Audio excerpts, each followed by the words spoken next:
है और उसके पिता ने जो कहा है कि साइकेट्रिक प्रॉब्लम थी, बाइपोलर इश्यूज हैं उसके साथ, मुझे लगता है वो पहलू भी देखना पड़ेगा।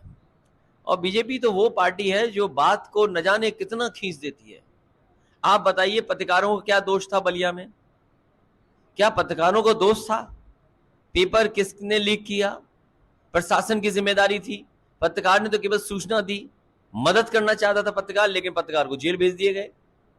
और अयोध्या जैसी जगह पर 5 साल की बेटी के साथ बलात्कार हो जाए, उसके साथ घटना घट जाए।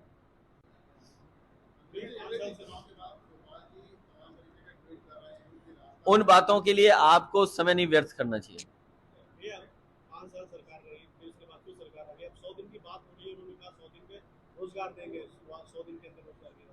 समाजवादी पार्टी की मांग कई बार रही है, जिन लोगों को नौकरी दी है कम से कम बताया जाए कि इनको नौकरी दी है।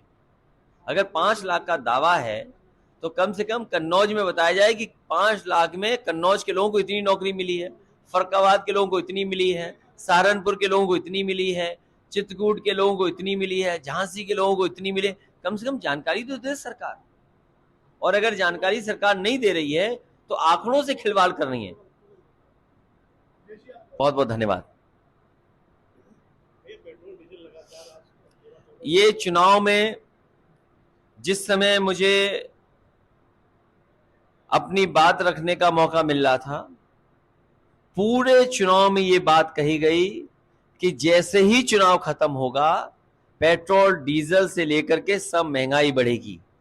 सवाल महंगाई का तो है ही है, लेकिन जिस तरीके से बेरोजगारी बढ़ रही है, हमारा यूथ, हमारा नौजवान, उसका भविष्य अंधकार में दिखाई दे रहा है।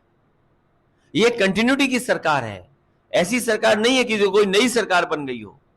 ये सरकार वही है जो पहले सरकार थी। कम से कम नौजवानों को रोजगार और नौजवानों को नौकरी कब सरकार देगी? पूरा नौजवान भटक रहा है। अच्छी पढ़ाई करने के बाद, अच्छी डिग्री हासिल करने के बाद अभी भी घर बैठा है, अपने घर परिवार के बीच में बैठा है, उसे नौकरी रोजगार नहीं मिल रहा है। जहां महंगाई की मार है वहीं बेरोजगारी की भी बड़ी मार हो रही है। और सुनने में तो ये आ रहा है कि कई नौजवान इतने निराश हो गए हैं कि वो आत्महत्या करने तक तैयार हो गए। तो जहां आत्महत्या हो रही हो उसमें पुलिस बुला करके आपको भी जेल में ठूस दिया जाए। और दुख तब है जब किस तरीके से उस पत्रकार के बच्चे रो रहे हैं, परिवार के लोग दुखी हैं, उसकी मां कितनी दुखी है सोचिए। मां को पता ही नहीं था कि उसका बेटा जो नौकरी पे गया है वो घर शाम को नहीं लौटेगा, वो जेल भेज दिया जाएगा। बच्चों के आंसू नहीं रुक रहे हैं। ये कैसी सरकार है सोचिए।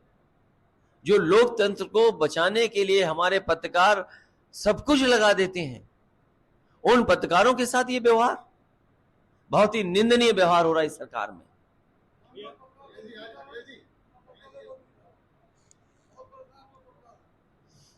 अब आप भी लड़िए, हम भी लड़ेंगे, आपका साथ देंगे हम।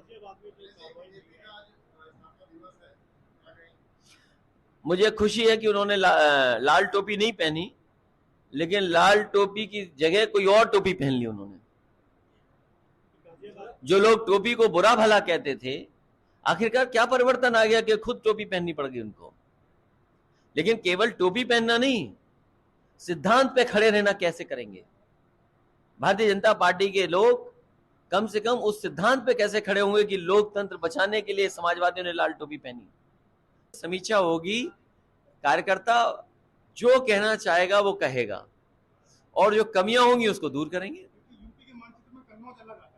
कन्नौज वैसे भी बहुत पुरानी राजधानी रही है, सम्राट हर्षवर्धन के जमाने में राजधानी रही है। कन्नौज अलग नहीं हुआ, कन्नौज समाजवादियों के साथ रहेगा।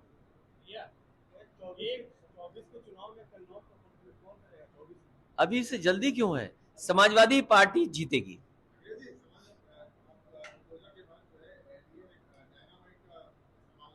किस चीज का?